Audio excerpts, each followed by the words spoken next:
चलिए तो फिर से आज के एक नए वीडियो के साथ, जो कि आप लोगों के लिए बहुत ही अच्छा वाला कह सकते हैं चैप्टर है ये, समझ गए आप लोग। मोस्ट इंपॉर्टेंट ये चैप्टर है, समझ गए यहाँ पे।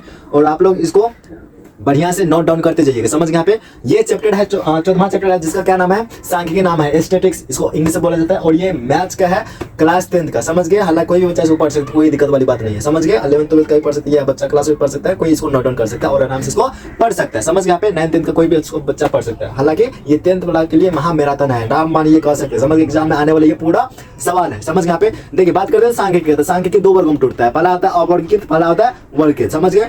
पहला क्या होता है वर्गीकृत और दूसरा क्या होता है अवर्गीकृत। तो ये जो होता है ये किसका है, ये है वर्गीकृत का। ये किसका है, ये है वर्गीकृत का। और वर्गीकृत में सबसे पूछेगा माध्य हम कितने विधि से निकाल सकते थे, 3 विधि। कितने विधि से, 3 विधि से निकाल सकते थे। 3 विधि क्या हो जाएगा, पहला प्रत्यक्ष विधि। प्रत्यक्ष विधि समेशन एफ आई एक्स आई हो जाता है, बटे में समेशन एफ आई प्रत्यक्ष विधि। दूसरा होता है कल्पित माध्य विधि। कल्पित माध्य विधि में क्या बोलेंगे, ए प्लस में समेशन एफ आई फिर डी आई फिर समेशन एफ आई निकालते, समझ गए यहाँ पे।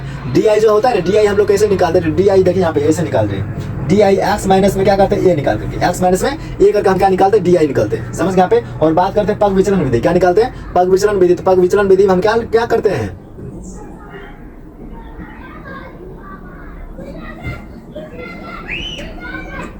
पग विचलन विधि। अब देखिए पग विचलन विधि में क्या होता है, बोलना है समेशन एफ, समेशन बोलना है कि ए प्लस में पग विचलन विधि बराबर हो जाता है ए प्लस में समेशन एफ आई फिर यू आई और बटे में होता है समेशन एफ आई फिर इंटू में एच हो जाता है, समझ गए। ये पग विचलन विधि। अब बात करते हैं बहुलक, मोस्ट इंपोर्टेंट है। बहुलक बराबर क्या होता है, अब देखिए बहुलक बराबर एल प्लस में एफ वन माइनस में एफ जीरो बटे में 2f1 माइनस में एफ जीरो माइनस में एफ टू और इंटू में एच हो जाता है, समझ गए। ये होता है बहुलक का।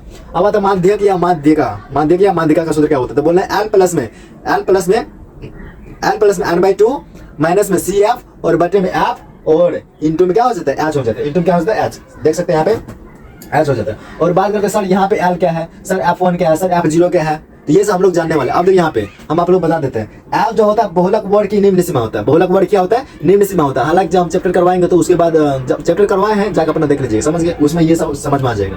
चैप्टर करवाने वाले हैं न्यू बैच के लिए, तो उसमें अच्छा से पढ़िएगा आप लोग, है ना। हालांकि आप लोगों के लिए मोस्ट इंपोर्टेंट है, जो कि आप लोग देखिएगा ना, तो इस सूत्र से एक भी मार्क छूटने वाला नहीं है, समझ गए ना। इसीलिए हम आप लोग मैराथन करवा रहे हैं या रामबाण करवा रहे हैं, समझ गए यहाँ पे। अब एल जो होता है बहुलक वर्ग की निम्न सीमा होता है। एल जो होता है बहुलक वर्ग की एल जो होता है वर्ग अंतराल की माप होता है। f1 बहुलक वर्ग की बारंबारता होता है। f0 बहुलक वर्ग से ठीक पहले वाली बारंबारता होता है, समझ यहाँ पे। और f2 जो होता है बहुलक वर्ग की ठीक बाद वाली संख्या होता है, समझ गए। ये देखिए यहाँ पे एक मेन इंपोर्टेंट है, समझ यहाँ पे ऑब्जेक्टिव पूछने वाला है। यहाँ पूछे बहुलक बराबर क्या हो जाता है, बहुलक बराबर क्या होता है, 3 माध्यिका माइनस में 2 माध्य। क्या होता है, 3 माध्यिका माइनस में 2 माध्य। क्या बोलना है, 3 माध्यिका माइनस में 2 माध्य बोलना है, माइनस में 2 माध्य बोलना है, समझ यहाँ पे। ये मेन इंपोर्टेंट है, आप लोग इसको आराम से कर लीजिएगा, समझ गए। आपका सांख्यिकी पूरा चैप्टर इसमें समा गया है, समझ यहाँ पे। कह सकते हैं इसमें एक भी मार्क नहीं छूटने वाला आप लोगों से, समझ गए। जब आप लोग ये क्लास कर लीजिएगा, सभी बच्चों के पास शेयर कर दे, लाइक और कमेंट कर दो, और ज्यादा से ज्यादा क्या करे, चैनल को सब्सक्राइब कर दे, समझ गए यहाँ पे। तो मिलते हैं नेक्स्ट वीडियो के लिए, तब तक के लिए आप लोगों के लिए जय हिंद। तो देखिए अब अगला चैप्टर जो आता है क्या आता है, प्रायिकता आता है। क्या आता है, प्रायिकता, जो कि लास्ट चैप्टर है।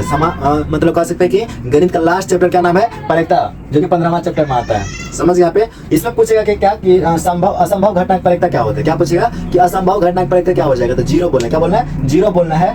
संभव घटना की प्रायिकता पूछेगा तो बोलना है कि 0 से लेकर 1 तक, समझ गए। निश्चित घटना की जब प्रायिकता पूछेगा तो क्या पूछेगा, निश्चित घटना की प्रायिकता तो क्या हो जाएगा, निश्चित घटना की प्रायिकता 1। क्या बोलना है, 1 पूछेगा। निश्चित घटना की प्रायिकता तो 0 से लेकर 1, समझ गए। पूछेगा प्रायिकता का सूत्र क्या होता है। क्या पूछेगा, प्रायिकता का सूत्र क्या होता है, बोला है घटनाओं की संख्या बटे में कुल घटनाओं की संख्या। क्या बोलना है, प्रायिकता बराबर घटनाओं की संख्या बटे में कुल घटनाओं की संख्या, समझ यहाँ पे। मेन जो होता है ये वाला इंपॉर्टेंट होता है, समझे यहाँ पे। ये असंभव घटना की प्रायिकता और पूछेगा अनिश्चित घटना की प्रायिकता, ये दोनों बहुत ही पूछने वाला सवाल है, समझ गए। तो इसको बढ़िया से नोट डाउन कर लीजिए और जाते वक्त इसको बढ़िया से देख लीजिएगा कि असंभव घटना की प्रायिकता क्या होता है, 0। असंभव घटना की प्रायिकता क्या होता है, फिर निश्चित घटना की प्रायिकता क्या होता है, फिर अनिश्चित घटना की प्रायिकता क्या होता है, फिर क्या होता है, प्रायिकता का सूत्र क्या हो जाता है, समझिए। प्रायिकता का सूत्र क्या होता है, समझ यहाँ पे। अब एक और क्वेश्चन पूछता है यहाँ से, देखिए यहाँ पे पूछेगा प्रायिकता नहीं होने की प्रायिकता होने की संभावना प्लस में प्रायिकता नहीं होने की संभावना बराबर कितना हो जाता है, बराबर कितना हो जाता है। ये होता है 1 के बराबर, कितना के बराबर, 1 के बराबर। पूछेगा प्रायिकता नहीं होने की संभावना है 0.05 तो बताएं कि प्रायिकता होने की संभावना क्या हो जाता है। प्रायिकता होने की संभावना क्या हो जाता है, तो प्रायिकता होने की संभावना प्लस प्रायिकता नहीं होने की संभावना कितना देना है, 0.05 ब्रैकेट 1 काट देना है।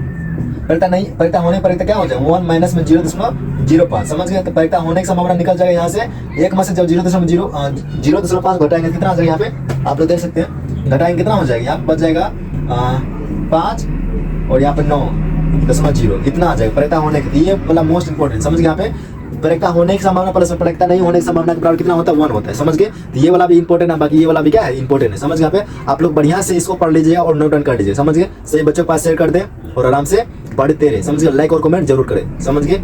तो इसी के साथ इस वीडियो को मैं समाप्त करना चाहता हूँ और सही फार्मूला हम आप लोग को दे चुके हैं, आप लोग जाके देख लीजिएगा। क्लास कैप अंगद सर के नाम से देख लीजिएगा कि क्लास कैप क्या लिखना है कि CLASSCAP क्लास कैप लिखिएगा तो वहाँ पे सारा चलाएगा फार्मूला बेसिस क्लास 10th का जो कि मैथ्स है, समझ के सारा फार्मूला उसमें दे है। तो सही बच्चों को मेरा जय हिंद और सभी को जय भारत।